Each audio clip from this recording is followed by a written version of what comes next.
तो हेलो नमस्कार, स्वागत है दोस्तों आप सभी लोगों का एक और बेहतरीन वीडियो लेक्चर में। तो कैसे हैं आप सब? आई होप कि आप सब एकदम बढ़िया होंगे।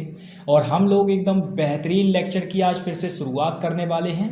और इस वीडियो लेक्चर में मैं आपको बता दूं, आज आप लोग उसी चैप्टर में आगे बढ़ेंगे, नाउन चैप्टर में।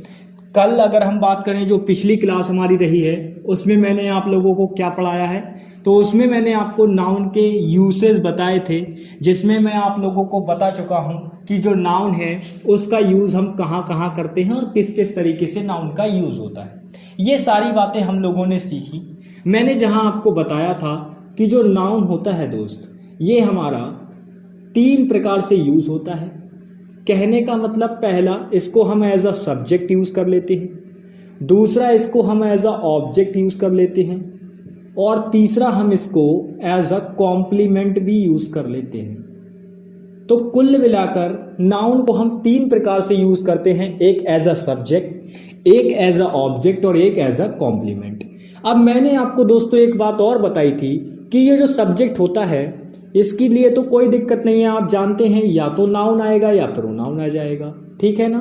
सब्जेक्ट का जो काम होता है वो कौन कौन लोग कर लेते हैं, या तो नाउन कर लेगा या नाउन की जगह पे कोई प्रोनाउन आ जाएगा, इससे ज़्यादा और कुछ नहीं होगा। लेकिन ऑब्जेक्ट के साथ में मेरे दोस्त, सबसे पहले ऑब्जेक्ट को समझ लो। ये जो ऑब्जेक्ट होता है इसकी जगह पे 2 लोग, यानी कि ये जो ऑब्जेक्ट होता है वो 2 चीज़ों का होता है, या तो ये किसी वर्ब का होगा या आपका ये किसी प्रेपोजिशन का होगा।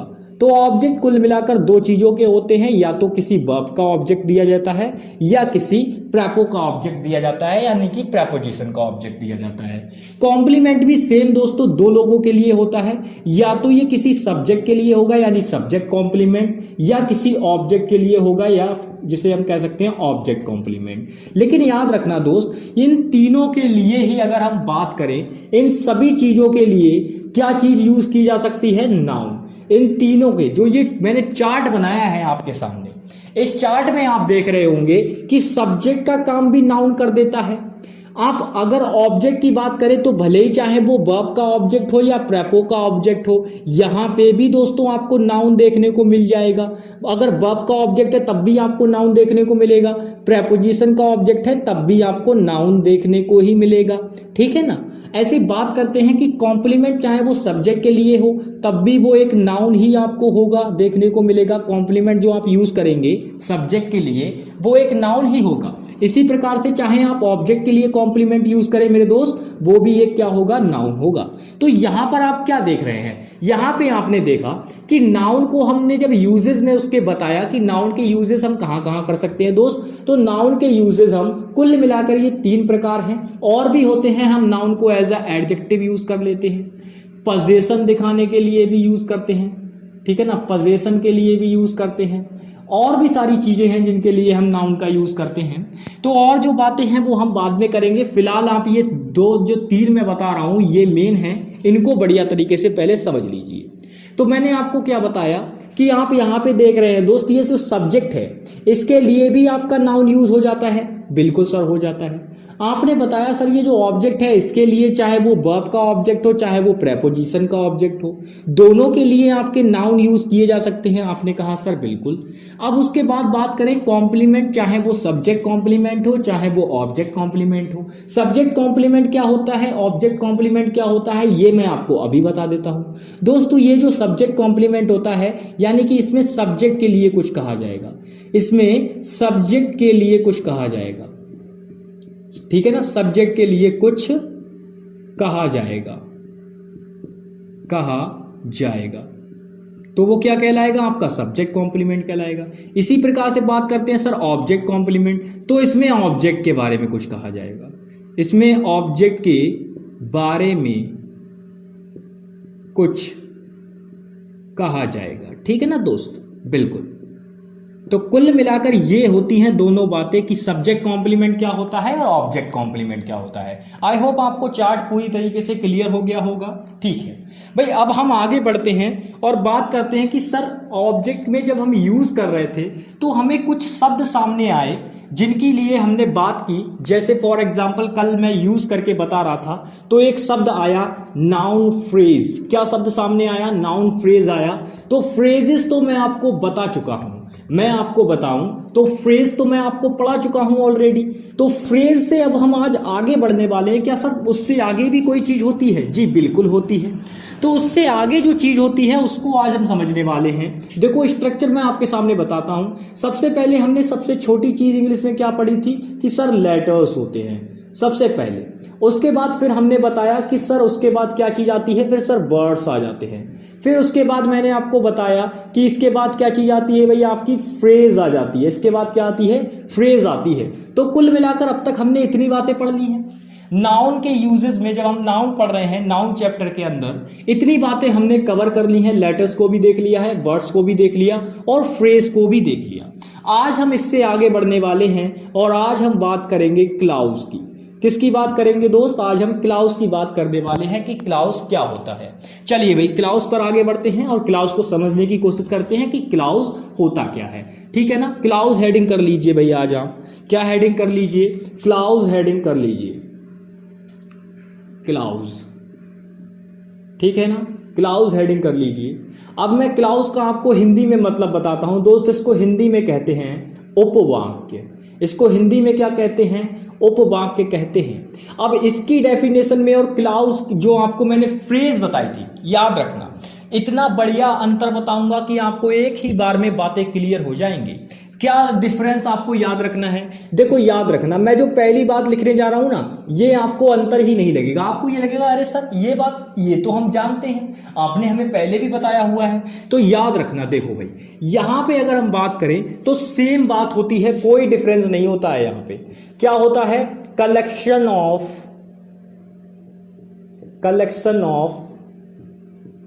वर्ड्स ही होता है। क्या होता है? कलेक्शन ऑफ वर्ड्स ही होता है। समझ रहे हैं ना। आप कहेंगे सर यही तो सेम केस फ्रेज में बन रहा था, फ्रेज में भी तो कलेक्शन ऑफ वर्ड्स था हमारा। मैंने कहा जी सर बिल्कुल यही बात थी। लेकिन जो दूसरा पॉइंट है, इस पर मैं 2 स्टार इसलिए लगा रहा हूं क्योंकि ये इंपॉर्टेंट है। ये दूसरा पॉइंट क्लाउज के लिए बहुत इंपॉर्टेंट रहेगा। वो दूसरा पॉइंट क्या होता है कि भाई जो ये क्लाउज होती है, इसकी खासियत होती है कि या तो ये फुल मीनिंग देगी। कैसा मीनिंग देगी? Full meaning. और ये आपका सम मीनिंग भी दे सकती है। कैसा मीनिंग दे सकती है? Same meaning. तो ये दोनों प्रकार के मीनिंग दे सकती है, फुल मीनिंग भी देगी और सम मीनिंग भी देगी। अब आपको कंफ्यूज होगा। क्या कंफ्यूज होगा? आप कहेंगे सर अगर कलेक्शन ऑफ वर्ड्स बना और सम मीनिंग दिया तो सर सब तब तो वो फ्रेज हो जाएगी। भाई फ्रेज हो जाएगी, लेकिन ये देखो तो सही कि वो फ्रेज कहां यूज हो रही है।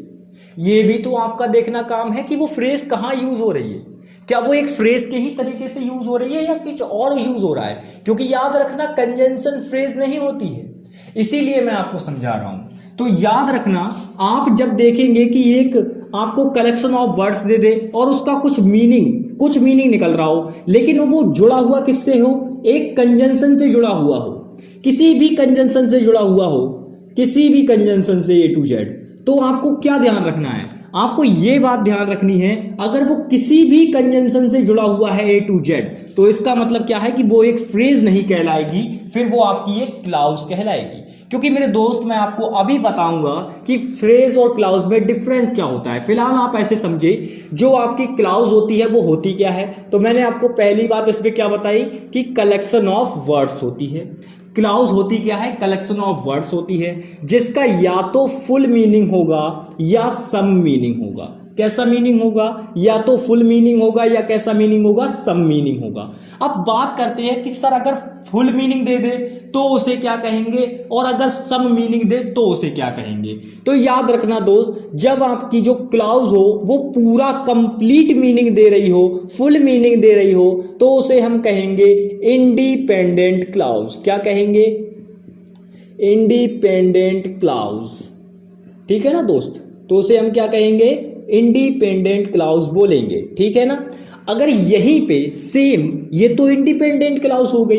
अब बात करते हैं कि सर डिपेंडेंट क्लाउज क्या होती है। तो याद रखना, जिस भी क्लाउज का हमें आधा अधूरा मीनिंग पता चले वो हमारी डिपेंडेंट क्लाउज कहलाएगी। कैसी क्लाउज कहलाएगी? डिपेंडेंट क्लाउज कहलाएगी। ठीक है ना, डिपेंडेंट क्लाउज।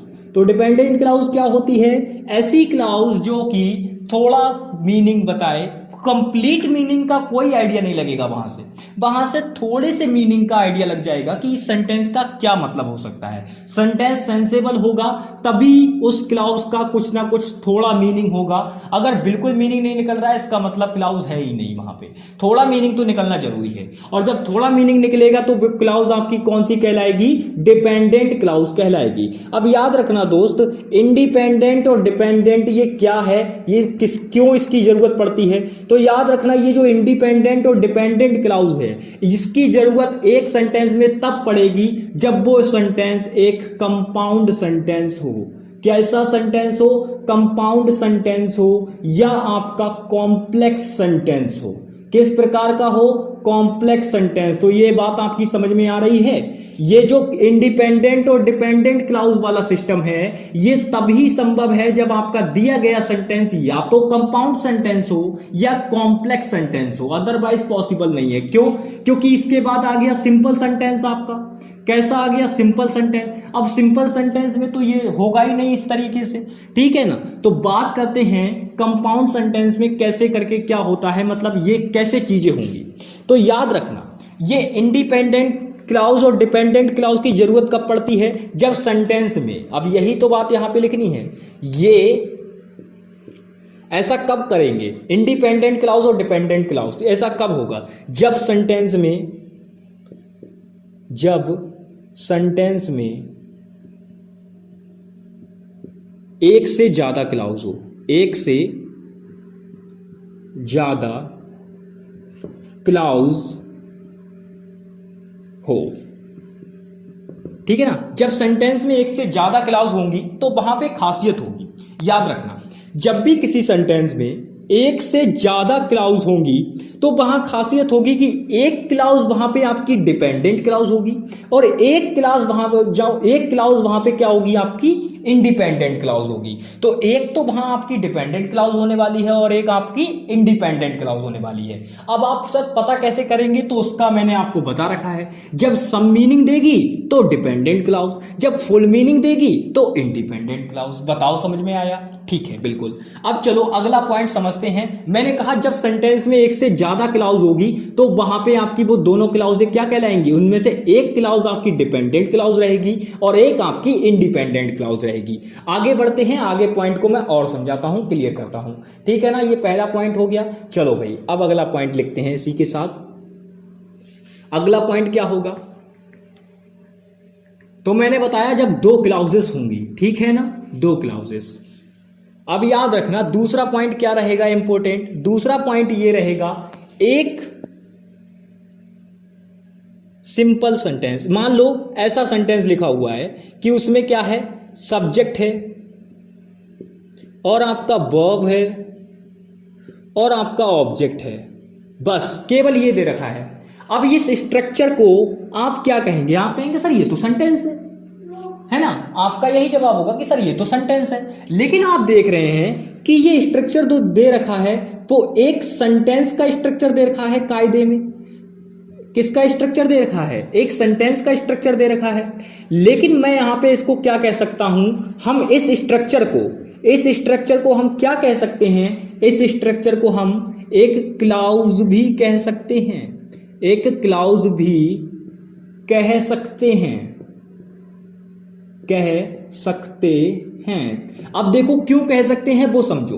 अगर मैं देखूं तो मैंने जो कंडीशन आपको बताई थी यहां पे, तो आप कहेंगे सर आपने पहली बात बताई थी कि कलेक्शन ऑफ वर्ड्स होना चाहिए। देखो ये एक वर्ड, ये वर्ब आपका दूसरा वर्ड और ये ऑब्जेक्ट आपका तीसरा वर्ड, तो वर्ड 3 वर्ड हो गए। कम से कम सेंटेंस में 3 वर्ड तो होंगे ही होंगे। अब जब 3 वर्ड है तो कलेक्शन ऑफ वर्ड्स हो गया, ठीक है। अब यहां पे आप देखेंगे अगर एक सेंटेंस है तो डेफिनेटली उसका कंप्लीट मीनिंग होगा। मान लो एक सेंटेंस लिखा हुआ है, फॉर एग्जाम्पल मैंने लिखा यहां पे मैं एक सेंटेंस लिखता हूं। मैंने लिखा ही इज अ गुड बॉय। क्या लिखा मैंने यहां पे? ही इज अ गुड बॉय, ठीक है ना। प्यारा सा छोटू सा सेंटेंस है, ही इज अ गुड बॉय, ठीक है ना। अब यहां पे आप अगर इस सेंटेंस में देखेंगे ही इज अ गुड बॉय, तो यहां इस सेंटेंस में आपको क्या दिख रहा है? आप कहेंगे सर ही सब्जेक्ट दिख रहा है, इज हमें वर्ब दिख रही है, ए आर्टिकल दिख रहा है, गुड आपका एडजेक्टिव और बॉय आपका नाउन। आप कहेंगे सर यहाँ पे हमें कम से कम ये 3 और 2 5 वर्ड सर हमें यहाँ पे दिख रहे हैं। अब 5 वर्ड दिखने का मतलब है कि आपको कलेक्शन ऑफ वर्ड्स दिख गया। अब मैं अगर आपसे पूछूं क्या इस सेंटेंस का कंप्लीट मीनिंग है, तो आप कहेंगे सर बिल्कुल कंप्लीट मीनिंग है, ही इज अ गुड बॉय, वह एक अच्छा लड़का है। कंप्लीट मीनिंग है, इसे किसी भी चीज की जरूरत नहीं है, अच्छा लड़का है तो है, ठीक है ना। तो इस सेंटेंस का कंप्लीट मीनिंग निकल रहा है, और जब इस सेंटेंस का कंप्लीट मीनिंग निकल रहा है, इसका मतलब मैंने क्या कहा, फुल मीनिंग, और इसका तो फुल मीनिंग निकल रहा है। तो जब फुल मीनिंग निकल रहा है तो कहने का मतलब ये कैसी क्लाउज हो गई, इंडिपेंडेंट क्लाउज हो गई। तो बताओ इसे क्लाउज कह सकते हैं नहीं कह सकते हैं? तो मैंने यही बात बताया, आप इस पॉइंट को लिख सकते हैं कि एक सेंटेंस को क्लाउज भी कह सकते हैं। मेरा कहने का मतलब ही यही था कि एक सेंटेंस को, यहां पे आप को लगा लीजिए अगर कंफ्यूजन हो रहा है, एक सेंटेंस को क्लाउज भी कह सकते हैं। क्यों? क्योंकि वो क्लाउज की सारी कंडीशंस को फॉलो करता है। क्या? कलेक्शन ऑफ वर्ड्स भी हैं, फुल मीनिंग भी दे रहा है, तो वो क्या कहलाएगा, एक क्लाउज भी कहा जा सकता है सेंटेंस को। तो कभी कंफ्यूज नहीं होना कि सेंटेंस को सर क्लाउज अलग होती है, सेंटेंस अलग होती है, नहीं, कोई डिफरेंस वाली बात नहीं होती इनमें। बस यही छोटा सा फर्क रहता है कि भाई आपको बस यही ध्यान रखना है, ये पॉइंट अगर आप समझ सकते हैं तो आपको ये कभी कंफ्यूजन नहीं होगा कि क्लाउज और सेंटेंस अलग अलग हैं। बस याद रखना होता क्या है कि जब इंडिपेंडेंट क्लाउज और डिपेंडेंट क्लाउज की बात हो जाती है तो वहां पे वो सिंपल सेंटेंस नहीं रहता, फिर वो कंपाउंड सेंटेंस बन जाता है। क्यों? रीजन क्या है कंपाउंड सेंटेंस बनने का? कंपाउंड सेंटेंस बनने का रीजन ये हो जाता है कि वहां एक से ज्यादा क्लाउजेस हो जाती हैं। अब याद रखना, जैसे मैंने कहा ये एक गिलास है, आपने कहा जी सर बिल्कुल। मैंने कहा इसके अंदर आपने एक गिलास में इतना पानी ले लिया, आपने कहा सर बिल्कुल ले लिया हमने। अब मैंने कहा इसमें आपने चीनी डाल दी और नींबू डाल दिया, ठीक है। अब आपने इसमें एक चीज थी, पहले क्या था, केवल पानी। अब केवल पानी जब इस गिलास के अंदर था तो वो तो केवल एक सिंपल चीज थी कि हाँ भाई सिंपल गिलास के अंदर पानी है, बात खत्म। लेकिन अब इसके अंदर आपने नींबू भी डाल दिया, अब आपने इसके अंदर चीनी भी डाल दी, तो क्या अब ये सिंपल पानी रहा? आप कहेंगे नहीं सर ये तो भाई कोई बढ़िया मिश्रा टाइप का बन गया एक, समझ रहे हैं ना। तो यहां पे वही तो मैं आपको समझा रहा हूं। तो जब आपने इसमें 2-3 चीजें लाकर ऐड कर दी तो अब ये सिंपल कहां रहा, अब तो इसमें चीजें मिल गई, अब तो ये मिश्रित बन गया। मिश्रित बन गया यानी कि इसमें कुछ ना कुछ और चीजें मिल गई। तो यहां पे जब एक से ज्यादा क्लाउज सेंटेंस में आ जाती हैं तो वो सिंपल सेंटेंस नहीं कहलाता है, फिर वो आपका कॉम्प्लेक्स सेंटेंस या कंपाउंड सेंटेंस की फॉर्म में कन्वर्ट हो जाता है, ठीक है ना दोस्त, बिल्कुल। तो जब एक से ज्यादा क्लाउजेस हो जाएंगी तो वहां पे आपकी डिपेंडेंट क्लाउज भी होगी और इंडिपेंडेंट क्लाउज भी होगी, ठीक है ना। तो सारी बातें आपको क्लियर हुई। मैंने आपको 2 पॉइंट बताए क्या क्या। एक तो मैंने आपको बताया कि जो आपका सेंटेंस होता है, एक सेंटेंस, उसको हम क्या कह सकते हैं, क्लाउज भी कह सकते हैं। क्या कह सकते हैं? क्लाउज भी कह सकते हैं, ठीक है ना, बिल्कुल। आपको सारी चीजें क्लियर हुई? बिल्कुल, चलिए बढ़िया, बिल्कुल क्लियर होनी चाहिए भाई सारी चीजें, ठीक है। चलिए आगे बढ़ते हैं, चीजों को समझते हैं और बढ़िया तरीके से, और इसमें जो भी है चीजें देखेंगे भाई किस तरीके से क्या रहेगा। चलो भाई अब बात करते हैं कि ये कैसे यूज होगी, ठीक है ना, क्लाउज कैसे यूज होगी, अब ये देखेंगे।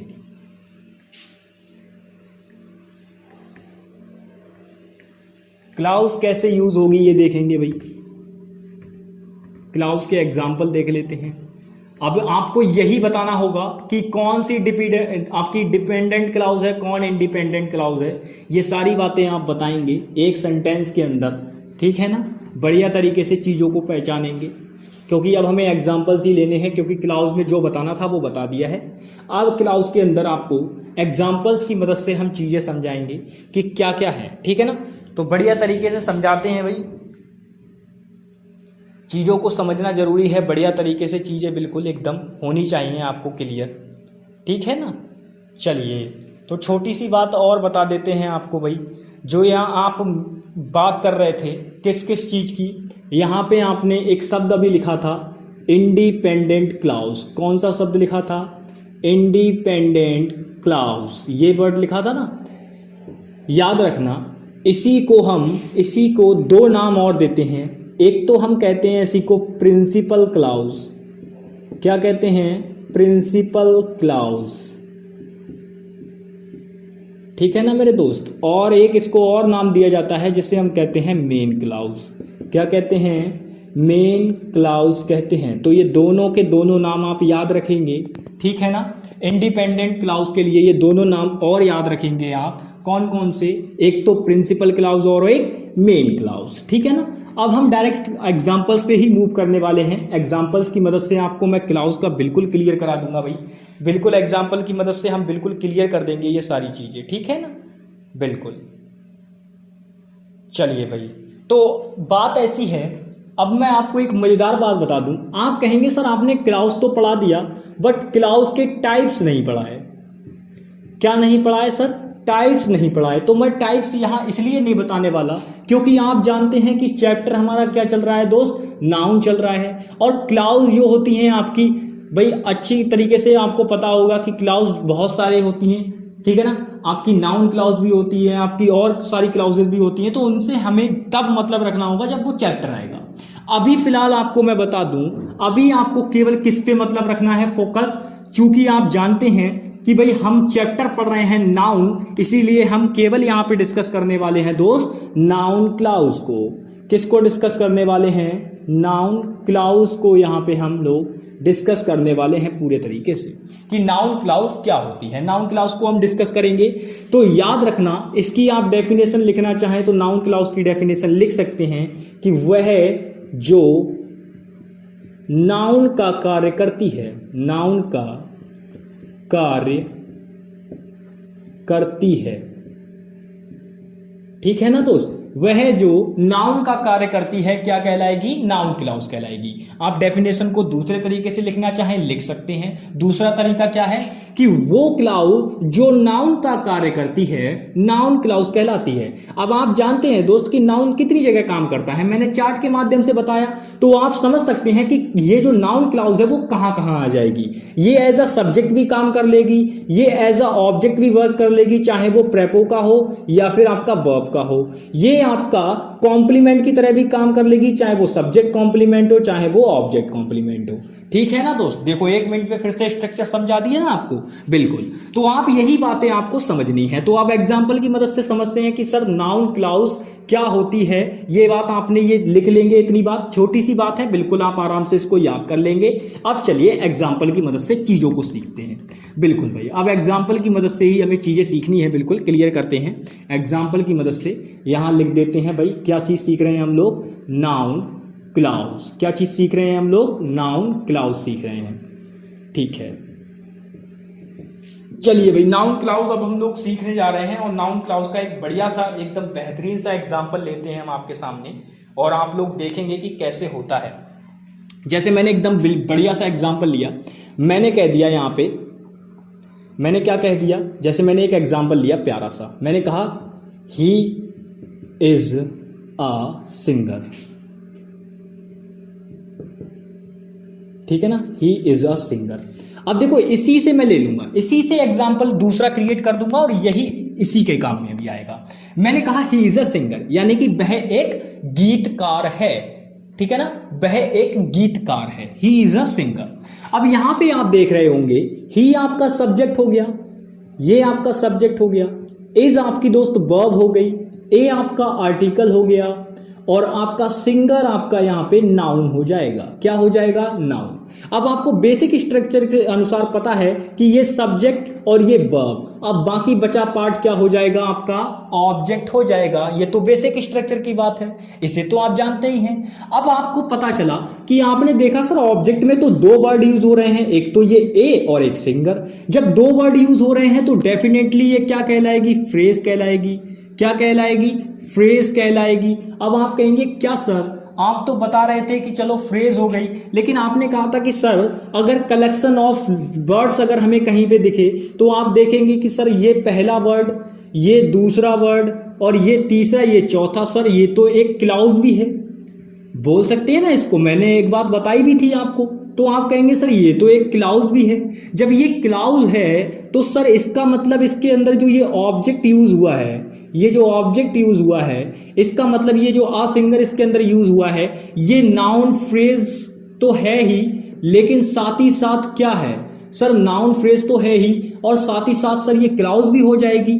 मैंने कहा जी बिल्कुल हो जाएगी।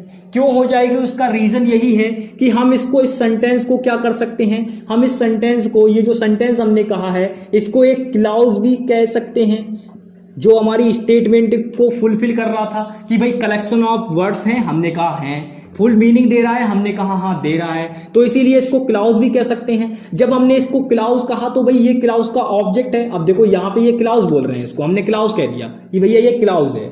अब क्लाउज है तो इसमें कहने का मतलब क्या है कि जब ये क्लाउज है तो ये कैसी इंडिपेंडेंट क्लाउज है, स्वतंत्र है।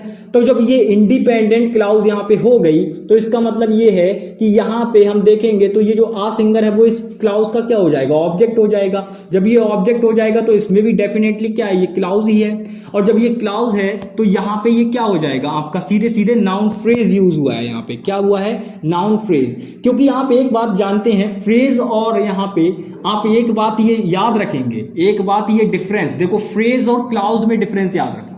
किसमें डिफरेंस याद रखना, आप इसको क्लाउज तो कह सकते हैं, लेकिन आप देखेंगे कि यहाँ पे जो ये पार्ट यूज हुआ है, ये जो ऑब्जेक्ट में जो पार्ट यूज हुआ है, ये तो नाउन फ्रेज ही कहलाएगा। फिर भी क्या कहलाएगा, नाउन फ्रेज ही कहलाएगा, ठीक है ना। ये और कुछ नहीं कह सकते आप इसको। उसका रीजन क्या है, उसका रीजन ये है कि ये है तो क्लाउज, लेकिन दोस्त ये क्लाउज के अंदर क्या है, उसका एक अंश है। क्या है, उसका अंश है। अब अंश चाहे वाक्य का हो या क्लाउज का हो, दोनों सेम ही है, क्योंकि आप क्लाउज की हिंदी जानते हैं दोस्त, क्या होती है, उपवाक्य होती है। तो जब ये तो अंश है, चाहे वो उपवाक्य का हो चाहे वो वाक्य का हो, तो सेम ही बात होगी। तो बताओ क्या इसकी जगह पे कुछ और यूज हो सकता है? सर आप कहेंगे बिल्कुल नहीं हो सकता।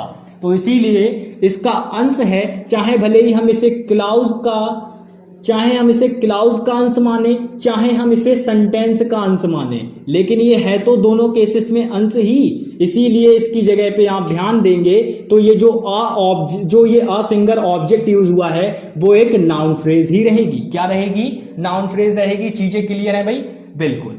चलिए भाई, तो यहां पे ये इसे हम देखो, मैंने क्या कहा, इसे आप मान लो फ्रेज। आप इसे अगर क्लाउज मानना चाहते हो तो आप मान लो, कोई दिक्कत वाली बात नहीं है। लेकिन यहां पे आप कहें कि सर जो ये ऑब्जेक्ट में यूज हुआ है ये नाउन क्लाउज हो जाएगा, तो ये बात गलत है। आप ये बात नहीं कह सकते, ठीक है ना। तो यहां पे ये जो लास्ट में जो चीज यूज हुई है वो आप उसे नाउन क्लाउज नहीं कह सकते, वो रहेगी आपकी नाउन फ्रेज ही, ठीक है ना। क्योंकि अंश चाहे उपवाक्य का हो या वाक्य का हो वो सेम ही रहता है, ठीक है ना। चलो भाई, तो ये आपको समझ में आया। आपको मैंने बताया ये क्या चीज है, नाउन फ्रेज है। क्या चीज यूज हुई है यहाँ पे, नाउन फ्रेज यूज हुई है। अब बात कर लेते हैं कि सर नाउन क्लाउज कैसे यूज होगी। मैंने कहा आई नो दैट, ठीक है, I know that he is a singer, ठीक है ना। I know that he is a singer. लो भाई, अगर दिक्कत हो रही हो तो ऐसा वाला ऐसा बना लो। I know that he is a singer. मैं जानता हूं, क्या, मैं जानता हूं, दैट, ठीक है ना। तो यहां पर आप देखेंगे, यहां आपका एक भाग ये, फिर उसके बाद दैट आपका कंजंक्शन। क्या है दोस्त, ये एक कंजंक्शन है आपका, ठीक है ना, कंजंक्शन है। उसके बाद आपका एक भाग ये। तो आप यहां पे देख रहे हैं ये जो सेंटेंस लिखा हुआ है इसके अंदर आपके दो भाग दिखाई दे रहे हैं। एक तो ये पार्ट है, दूसरा ये पार्ट है, बाकी बीच में आपका कंजंक्शन है। अब दोस्त यहीं पे कंजंक्शन वाली परिभाषा सत्यापित हो जाती है। जैसा कि मैंने आपको बताया था, जो कंजंक्शन होते हैं वो दो सेंटेंसेस को भी जोड़ने का काम करते हैं। जैसे कि मैंने आपको कहा था कि जो कंजंक्शन होते हैं दोस्त वो आपके ज्वाइनिंग वर्ड्स होते हैं। बताओ ये बात बताई थी नहीं बताई थी? ज्वाइनिंग वर्ड होते हैं कौन, कंजंक्शन आपके। तो यहां देख रहे हैं आप कि कंजंक्शन जो है वो दो अलग अलग क्लाउजेस को जोड़ने का काम कर रहा है, यानी कि ये इसको भी जोड़ रहा है और इसको भी जोड़ रहा है। तो दोनों को जोड़ने का काम कौन कर रहा है, यहाँ पे दैट कंजंक्शन कर रहा है, ठीक है। तो यहाँ पे आपको सीधे सीधे क्या दिख रहा है कि सर दो क्लाउजेस दे रखी हैं। अब सर यहाँ पे आपका पहचान करवाना जरूरी है। यहाँ पे सर पहचान कराइए कि कौन इंडिपेंडेंट क्लाउज है और कौन डिपेंडेंट क्लाउज है, पहचान कराइए। जी बिल्कुल पहचान कराते हैं, आ जाओ। अगर आप देखें तो यहाँ पे लिखा हुआ है आई नो। क्या लिखा हुआ है, ये आई नो। उसके बाद दैट कंजंक्शन लगा हुआ है। उसके बाद क्या लगा हुआ है, दैट कंजंक्शन लगा हुआ है। तो आई नो, मैं जानता हूं। लेकिन क्या जानते हो भाई, क्या जानते हो ये तो बताओ। तो क्या यहाँ पे ये कंप्लीट मीनिंग दे रहा है? आप कहेंगे सर नहीं दे रहा है। आप कहते हैं यहाँ पे आपने कहा ही इज सिंगर, यानी कि वह एक गीतकार है। ये अपने आप में कंप्लीट मीनिंग है। भाई सिंगर है, बिल्कुल कंप्लीट है। क्या कुछ और बात इसमें कहनी है? वह एक गीतकार है, क्या इसके आगे कुछ और कहना है या इससे पहले कुछ कहना है? बिल्कुल नहीं कहना, आपकी मर्जी। अगर आप कहना चाहते हो तो कह दो, लेकिन जरूरी कुछ नहीं है। तो इससे ये जो है इसका आप देख रहे हैं कि इसका कंप्लीट मीनिंग है। इसका कैसा मीनिंग है? कंप्लीट या फुल मीनिंग है इसका। जब इसका कंप्लीट या फुल मीनिंग निकल रहा है और इसका इनकम्प्लीट या हम कह दें इसका सम मीनिंग, कैसा मीनिंग है इसका? सम मीनिंग है। कैसा है इसका दोस्त? सम मीनिंग है। तो आपको अभी तो मैंने बताया कि जब कंप्लीट मीनिंग देगी तो इसका मतलब ये वाली जो आपकी क्लाउज दे रखी है वो कौन सी क्लाउज हो जाएगी? इंडिपेंडेंट क्लाउज हो जाएगी। कौन सी क्लाउज हो जाएगी? Independent clause. कौन सी? इंडिपेंडेंट, ठीक है ना, इंडिपेंडेंट क्लाउज हो जाएगी। यहां पे एन बना लीजिए, इंडिपेंडेंट क्लाउज, ठीक है ना, इंडिपेंडेंट क्लाउज हो जाएगी आपकी। और यहां पे आप देख रहे हैं कि ये सम मीनिंग दे रही है। जब सम मीनिंग दे रही है तो ये कौन सी क्लाउज हो जाएगी आपकी? डिपेंडेंट क्लाउज हो जाएगी। कौन सी क्लाउज हो जाएगी दोस्त? डिपेंडेंट क्लाउज हो जाएगी। ठीक है ना, चीजें क्लियर? बिल्कुल। तो आप यहां पे आपने क्या पहचाना कि सर यहां पे ये जो सेंटेंस दे रखा है इसके अंदर सर दो क्लाउजेस हैं। डेट उन दोनों क्लाउजेस को जोड़ने का काम कर रहा है। अब यहां पे फिर हमने अगली बात क्या देखी कि सर इसमें यह देखना है कि कौन सी कंप्लीट मीनिंग दे रही है, कौन सी क्लाउज कंप्लीट मीनिंग दे रही है और कौन सी सम मीनिंग कर रही है। तो हमने देखा कि जो पहली क्लाउज थी हमारी वो हमारी जो है वो सम मीनिंग कर रही है, यानी कि थोड़ा मतलब अर्थ पता चल रहा है, पूरा नहीं पता चल रहा है।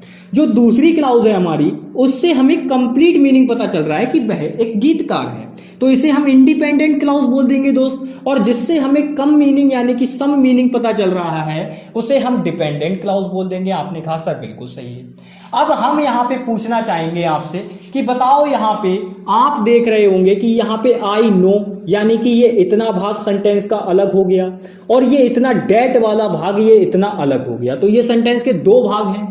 अब मैं आपसे ये पूछना चाहता हूं कि ये पहली क्लाउज तो हो गई, लेकिन दूसरी क्लाउज जो यहां पे है ये किसका काम कर रही है इस सेंटेंस में? इसमें इंपॉर्टेंट कौन है? अब मैंने यही बताया था, जब भी आपको क्लाउज पहचाननी हो कि वो क्लाउज कौन सी क्लाउज है तो आप उसके लिए क्या करेंगे? एडवर्ब क्लाउज है या एडजेक्टिव क्लाउज है, प्रेपोजिशनल क्लाउज है, कौन सी क्लाउज है, नाउन क्लाउज है, कौन सी क्लाउज है, ये कैसे पहचानेंगे? तो उसे पहचानने के लिए मैंने क्या कहा था? मैंने कहा था वो वर्ड देखो जो उसमें सबसे इंपॉर्टेंट है। तो यहां पे आप देख रहे हैं सिंगर इंपॉर्टेंट है सबसे ज्यादा, और सिंगर दोस्त यहां पे क्या है? एक नाउन है। नाउन है तो ये क्या हो जाएगी? नाउन क्लाउज हो जाएगी। क्या हो जाएगी? जाएगी। तो बताओ, आइडेंटिफिकेशन हो गया ना, समझ में आया? नाउन क्लाउज हो जाएगी ये, ठीक है ना। अब ये ऐसा इसलिए करना पड़ता है ताकि आप लोगों को हम समझा पाए। एग्जाम्पल आप अपने हिसाब से लिख लीजिएगा भाई, ताकि आपको चीजें हम बिल्कुल क्लियर कर पाए। समझ रहे हैं ना मेरी बातों को? बिल्कुल। तो ये चीजें हमें ऐसी करनी पड़ती हैं। तो भाई आज हम लोगों ने क्लाउज को सीखा। क्लाउज में मैंने आपको नाउन क्लाउज बता दी। अब नाउन क्लाउज बताने के बाद हमारा ये यूज भी खत्म हो जाता है कि नाउन जो होती है वो एज अ क्लाउज के रूप में भी आ सकती है सेंटेंस के अंदर, ठीक है ना दोस्त। तो नाउन क्लाउज के अंदर कब यूज होगी?